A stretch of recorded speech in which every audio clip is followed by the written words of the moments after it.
আজকে আমাদের ভার্সিটিতে প্রীতম হাসান এসেছিল। আর প্রীতম হাসান এসে আমাদেরকে কি কি গান শোনালো, সেই সাথে আজকে পুরো দিনটা আমাদের কেমন গেল সেটাই আমি আপনাদেরকে এই ভিডিওতে শেয়ার করার চেষ্টা করব।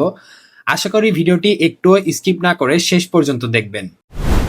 আজকে ভার্সিটিতে আসার পরে প্রথমে মাঠের দিকে গেলাম, আর মাঠে ঢুকে দেখলাম একটু আগেই হালকা বৃষ্টি হয়েছে। খুব বেশি বৃষ্টি না হলেও বৃষ্টির পরের ওয়েদারটা কিন্তু একদম জমে গিয়েছিল। আকাশটাও বেশ সুন্দর ছিল, আর চারপাশের পরিবেশটাও অনেক ফ্রেশ ফ্রেশ লাগছিল। সত্যি বলতে ওয়েদারটা দেখে আমার নিজেরই অনেক বেশি ভালো লাগছিল। আর এই সুন্দর ওয়েদারের মধ্যে পাশে কনসার্ট হচ্ছিল। আমাদের ভার্সিটির কালচারাল ক্লাব বিভিন্ন ধরনের প্রোগ্রাম করছিল। কেউ গান গাচ্ছিল, কেউ নাচছিল, আবার বিভিন্ন ধরনের পারফরমেন্সও হচ্ছিল। তো আমি মাঠের মধ্যে দাঁড়িয়ে সেগুলা দেখছিলাম আর এনজয় করছিলাম।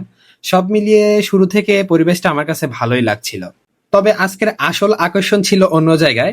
কারণ আজকে আমাদের ভার্সিটিতে আসার কথা ছিল হচ্ছে প্রীতম হাসানের। আর তাকে ঘিরেই মূলত বড় একটা কনসার্টের আয়োজন করা হয়েছিল।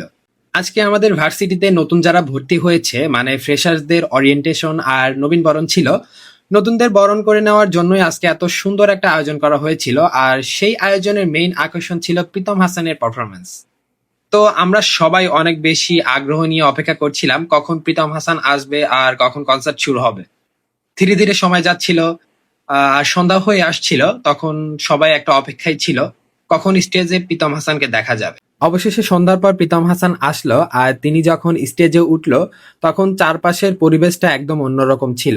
সবাই একসাথে চিৎকার শুরু করলো, হাততালি দিতে লাগলো।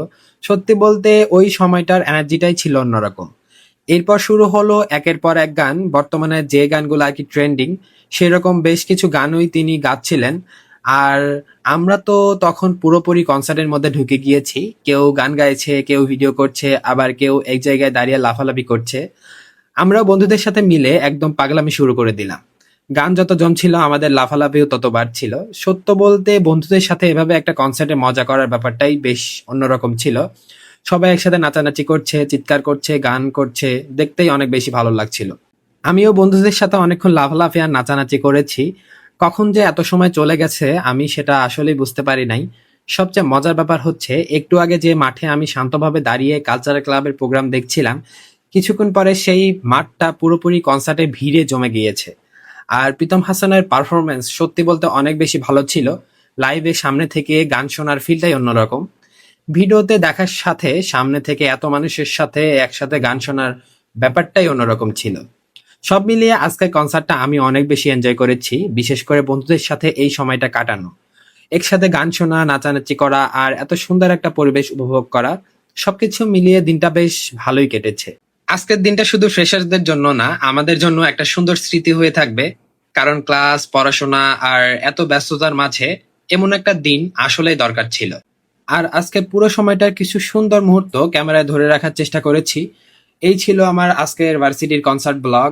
আশা করি আপনাদের কাছে ভালো লেগেছে। যদি ভালো লাগে তাহলে আমার চ্যানেলটিকে সাবস্ক্রাইব করে পাশে থাকবেন, আর অবশ্যই একটি লাইক দিয়ে দিবেন।